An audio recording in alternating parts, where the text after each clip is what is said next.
Wait, what? I thought we were doing how bad could it be? I mean, this seems rather high quality. We're doing the MCU?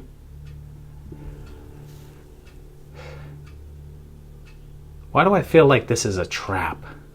So this cinematic universe started in 2008 with Iron... Oh, wait. Metal Man? I knew it. God damn it, I knew it. We meet young Kyle here, who I guess is a college student. I mean, he's definitely not 30 with a Justin Bieber haircut to make him look younger, that's for sure. His professor used to be an ice cream man, and wait a minute, when does Robert Downey Jr. show up? The Doc's new project is this metal suit, clearly not iron, but clearly metal, since I guess it's in the title. They conduct a crucial experiment as Kyle enters the freezing chamber. You can tell it's a freezing chamber because of the calculator on the wall that all freezing chambers are equipped with. But an evil weapons manufacturer mortally wounds Doc Blake. Kyle ends up trapped in the suit, talking to an AI Doc, but he can just say stealth and appear normal again. The thugs kill his parents, and I love that this one doesn't shoot, he literally just walks up to Kyle with the gun. He fights, and the fight scenes, I guess, aren't the worst thing ever. I mean, they're pretty bad, but I've seen a whole lot worse. When the evil Sebastian talks to his assistant, she gives an evaluation of Kyle. He shows a strong sense of right and wrong. He's pretty level-headed, preferring to think about situations before acting on them.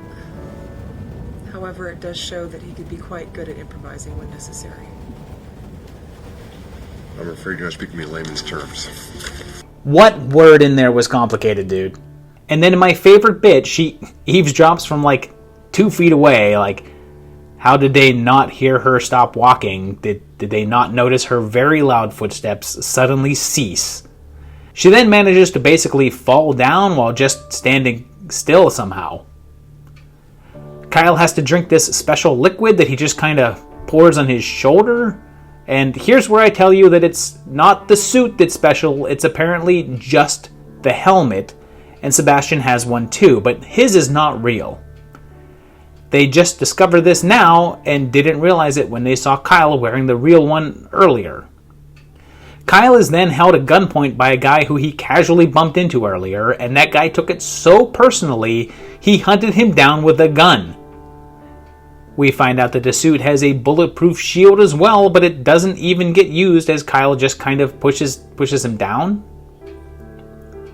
He passes a car with an '08 registration sticker giving us our year here, and he saves a girl from 2 random broad daylight rapists.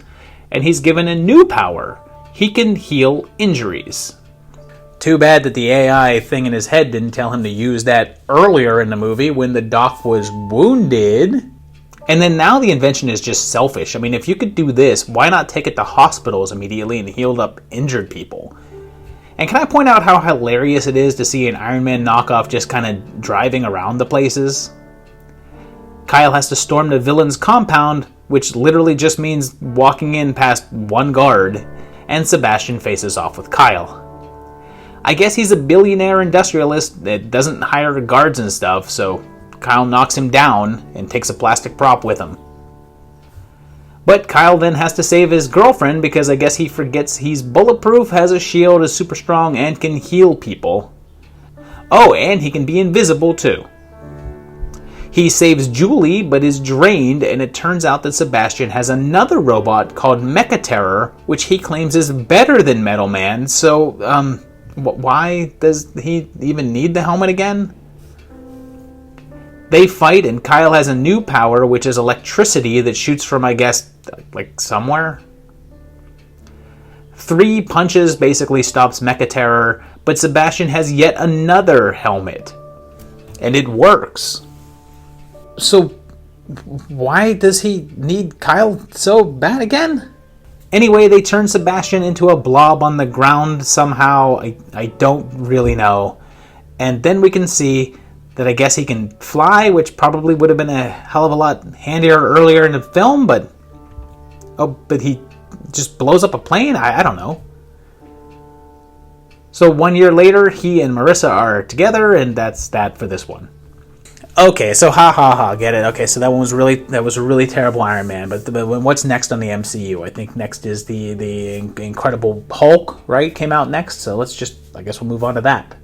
Oh, geez, what the hell is this? Okay, so it looks like the Amazing Bulk came out in 2012, actually, and look, there's a dozen videos out there picking this thing apart in all of its terribleness, and I don't want to repeat all of those, but take a look at this green screen work. The entire movie is against a green screen with really crappy backgrounds. And take a look at this introduction of the Bulk. One of the thugs from Metal Man shows up, and this license that they find expires in November of 2012, so I think it's fair to say that we're most likely in real time, and it's 2012. We flash back one day to Hank Howard here driving around in cartoon land, apparently, like he's in Terror Toons or something. And then there's this super convincing dog and our supervillain. Seriously, someone made this, and I think was actually serious about it. Every single time people walk in this film, and I mean every time, they're just walking in place while the green screen cycles animations. After getting mugged in 2 punches that don't even come close, he decides to test his own experiment and turns into the Bulk. He kills that mugger and then accidentally kills a cop. Look out! Lisa! And then becomes a bald guy painted purple and increases in scale. He's like so much bigger than this helicopter and then immediately just the size of like 2 people. Anyway, our villain's plan is to destroy the moon for some reason, so the government sends Hank after him, and look at him go! He passes a leprechaun and a windmill for some reason. Bulk just walks in and smashes him, but then the army just drops bombs, and while they use, I guess, whatever animation assets that they had laying around. Hank survives, but he and the evil General Darwin fight and fall to their deaths. Hank's gravestone shows that we're actually set in 2011, and a cop pissing on his grave, I guess, reanimates him? I mean, I guess it worked for Freddy, so... Okay, so what was next? Iron Man 2? And then Thor? Okay, okay, so my next movie is actually Thor, or... Oh, it's the almighty Thor. I mean, but that's the same thing, right? Well, looks like the almighty Thor came out in 2011, had a $200,000 budget, and debuted on the Sci-Fi Network, which, believe it or not, is actually a step up as far as this timeline is concerned. Loki appears looking way more Jump Street than we're used to, and he uses these big creatures to attack and retrieve the Hammer of Invincibility. When his brother Baldur and father Odin are killed, Thor must get revenge. He's helped by a Nux in a moon, and they travel to LA and end up in the Batcave.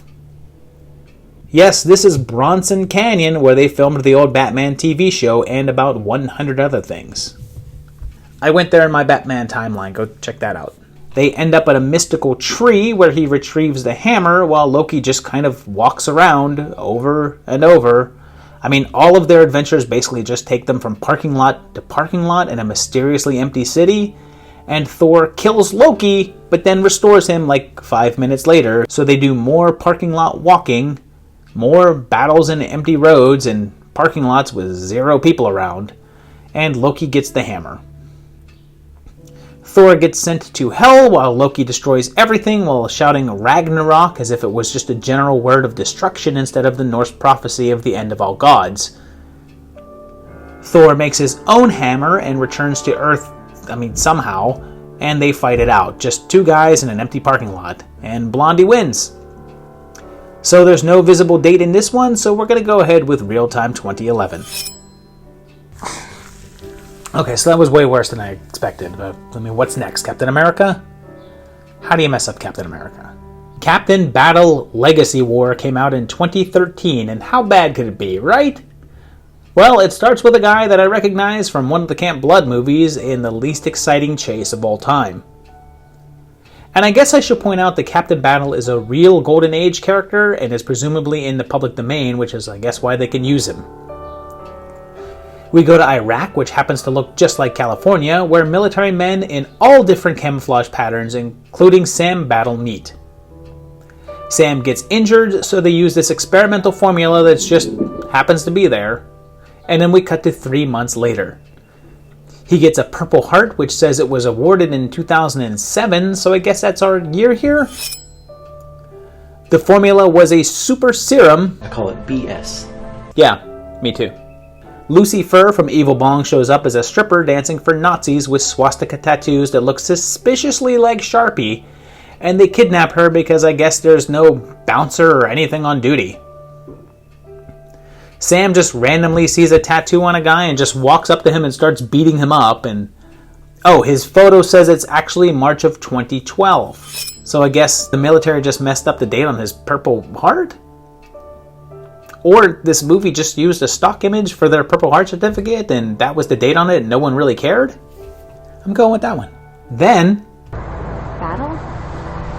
Jonathan Battle was your father? You've known this guy for a long time, and his last name is Battle, which is not a common last name, and this is just coming up now? Turns out that Sam's dad was a vigilante that was nicknamed Captain Battle, and Sam is given his father's costume.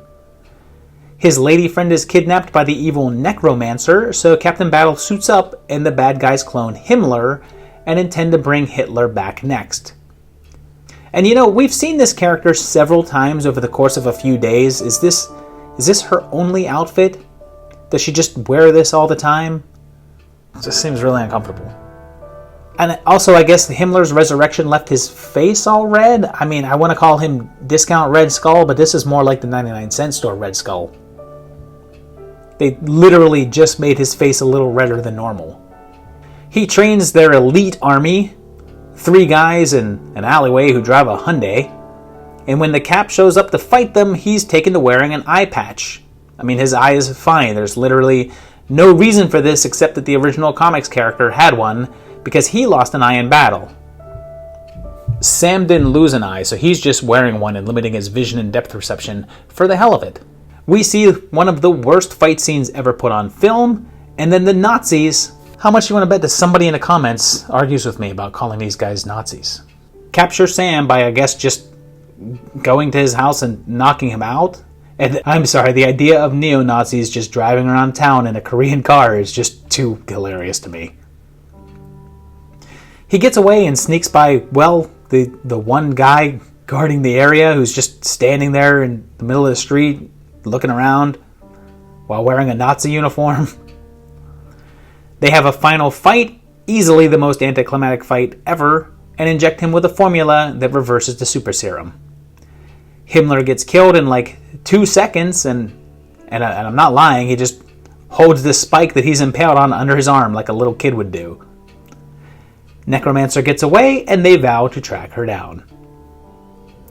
So around this point in the MCU, they were doing the Avengers, which was teaming up all their characters. That's what we're going to see here, right? We're going to see Metal Man, Bulk, and Captain Battle all teaming up to fight together. And, well, I mean, no, but there is this.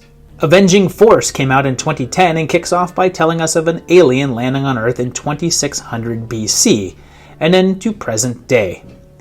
We're in Central America, which looks suspiciously like California. And I guess that there's this organization called NADOR because all of the good acronyms were taken. Sidebar for research, NADOR is the name of the comic company that published some of the characters that you will be seeing, and this young lady is made the new Agent Red for Product Meta. We next meet Peter, archaeologist, and then the Black Terror shows up. Now, I mean, I'm kind of familiar with this character as he's had a few recent revivals, and he's a hero, but in this, I guess he's the villain, and looks like the most ridiculous, quickly thrown together costume of all time. 99-cent store Punisher. Here's what the character looks like in print. Here's him in the movie. We also meet the big bad, the Sphinx. Also a good guy in print, and I don't know why he wears this mask. I mean, who is he trying to hide his identity from, and would it even work? Peter finds the mystic Scarab, and he is given its powers, becoming the hero known as the Scarab, and look at this mask! Like, they couldn't get one that fits? There's an awesome fight amongst a bunch of empty boxes, an extremely expensive set piece, and then they buy the Black Terror off, so he just switches sides. I mean, just look at this fight. The Scarab is a master of witty repartee. I am a god. You ever spell God backwards? And I guess Red and Terror's powers, are pretty much just guns. And oh my god, that cowl, it just, hovers above his shoulders. A bunch of villains come up with guns and I guess are either all coincidentally out of bullets, or they all just decided to give Terror a fighting chance? Can I play too? Also, is the villains' secret lair just a mattress factory? They defeat Sphinx and team up, and I guess this is Double Dare? But I think it's supposed to be this guy, whose name in the comics was Daredevil, and I guess you could see why they don't call him that anymore. No date in this one, so we'll have to give it a real time of 2010. I should point out that this one is from the same company that made Metal Man and Captain Battle, and they even had their own Thor knockoff that I couldn't track down, so I'm not sure why they haven't done a full-on Avengers thing and unite the characters they introduced in other movies, but I'm also kind of glad that they didn't at the same time. So that's it for Phase 1, but you know what? What the hell? We got one more in us, right? How about 2015's God of Thunder, which is not only unrelated to the MCU Thor, but also the almighty Thor. We meet our hero, who has a little more accurate hammer, and then we go to Earth, and yet another Loki. This one with the power to take over people's minds. This guy's license plate sticker has a 2015 expiration, so that's most likely our year, I guess. Thor arrives on Earth, but his memory is gone, and oh great, more alleyways. Other cars have 2014 registrations, so we're actually probably in 2014 instead, and while running, the bloodstain on his shirt just switches sides.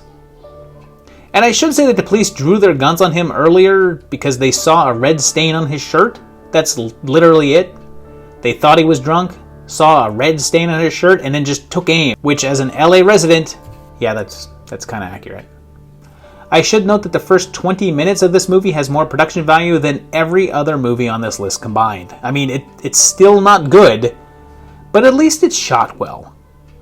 Speaking of shot well, Thor's a little holy.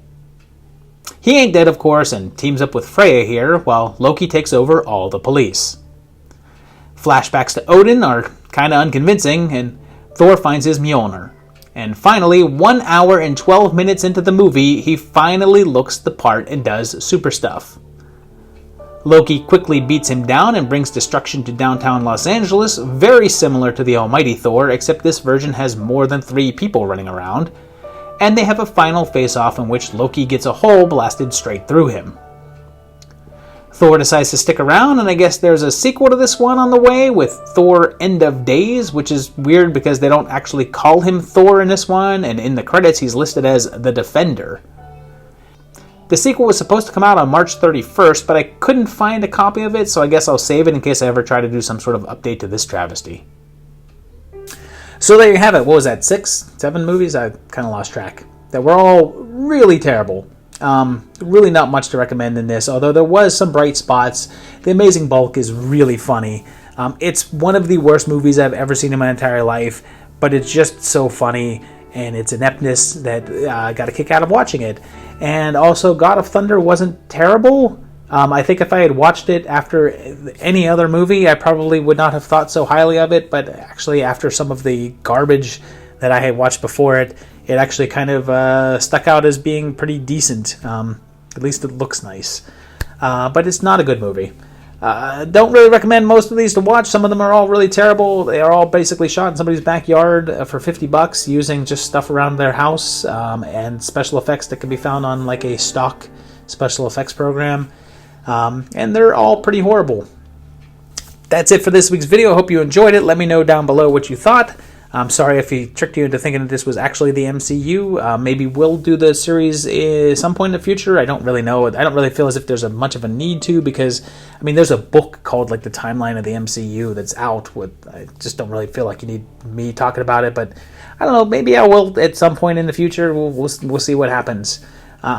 Check Check out my patrons over here. These guys are helping support the channel. I hope you guys are enjoying the quarantine videos. I hope you're enjoying the How Bad Can It Be series. And I'll see you in a little while for another great video. Thanks a lot, guys. Bye-bye.